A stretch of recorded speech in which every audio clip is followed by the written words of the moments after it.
आईनं आयुष्यभर लेकीसाठी कष्ट केले, लहानाचं मोठं केलं, शिक्षण दिलं, संसार उभा करण्यासाठी प्रत्येक संकटाशी सामना केला, पण तिच्या अखेरच्या प्रवासात जे घडलं त्याची कल्पनाही कुणी केली नव्हती. नगर जिल्ह्यातील राशीन इथं जनजागृती प्रतिष्ठानतर्फे चालवण्यात जाणाऱ्या आजोळ वृद्धाश्रमात गेली 8 वर्ष सुमन नावाच्या 75 वर्षीय वृद्ध महिला राहत होत्या.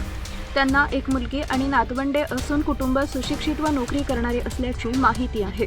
काही वर्षांपूर्वी सुमन यांना ऐकू कमी येऊ लागल्यानं त्यांचा सांभाळ करणं मुलींना अवघड वाटू लागलं.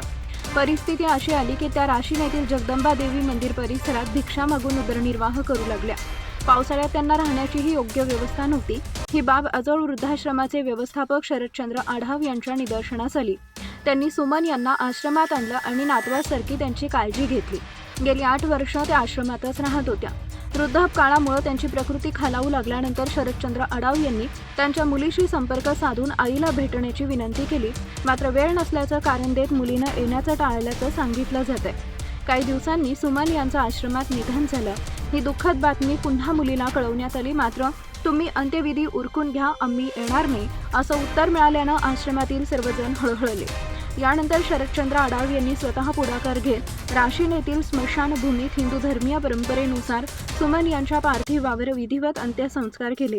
रक्ताच्या नात्यांनी पाठ फिरवली असताना त्यांनी नातवासारखे कर्तव्य पार पाडल्याची भावना उपस्थितांनी व्यक्त केली. या घटनेची माहिती पसरताच अनेकांनी हळहळ व्यक्त केली.